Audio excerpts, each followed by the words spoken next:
वो कह रहा है कि किसी भी समाज में कुल उत्पादन का 5% से ज्यादा टैक्स नहीं होना चाहिए।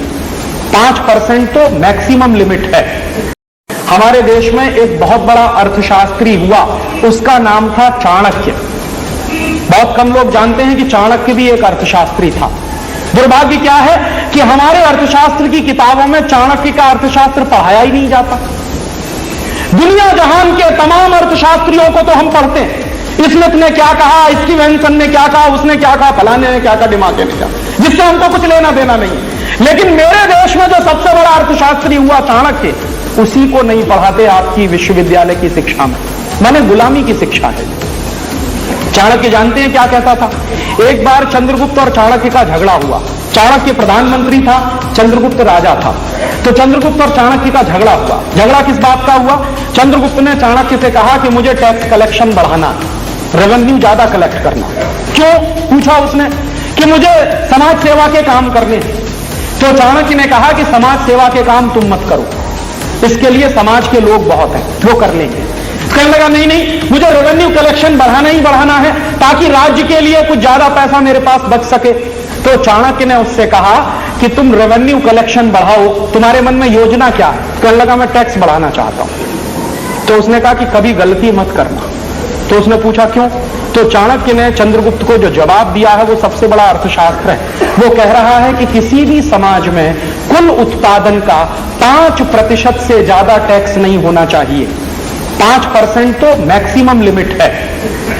और इस समय वो बात कर रहा है चंद्रगुप्त से, तो कह रहा है कि इस समय हमारे राज्य में टोटल उत्पादन का 5% कर लग रहा है ऑलरेडी, इससे ज्यादा कर नहीं होना चाहिए।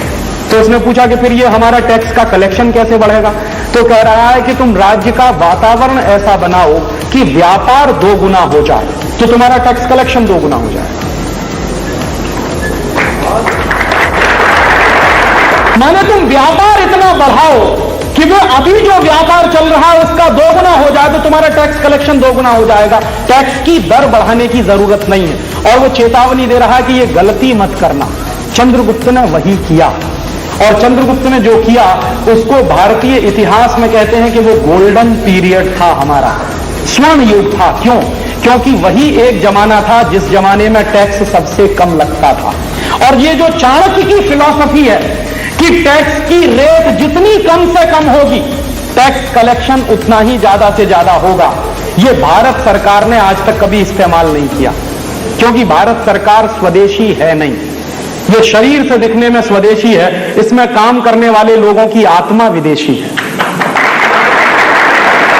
अगर उनकी आत्मा देशी होती तो चाणक्य की इस फिलॉसफी को कब का इस देश में लागू किया गया होता।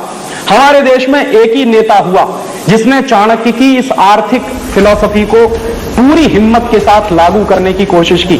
शायद उसका नाम आप नहीं जानते होंगे। वो व्यक्ति था गुलाम बख्शी, जम्मू कश्मीर का चीफ मिनिस्टर हुआ। तो जब गुलाम बख्शी जम्मू कश्मीर का चीफ मिनिस्टर हुआ तो चाणक्य के अर्थशास्त्र को उसने पढ़ रखा था। तो चाणक्य के अर्थशास्त्र को पढ़ने के बाद उसने फैसला किया, चीफ मिनिस्टर बन गया, उसके तुरंत बाद उसने फैसला किया कि पूरे जम्मू कश्मीर में टैक्स की रिडक्शन करनी, टैक्स की दर कम करनी। और कितनी कम करनी है? उसने कहा मैक्सिमम 10%, इसके ऊपर नहीं जाना।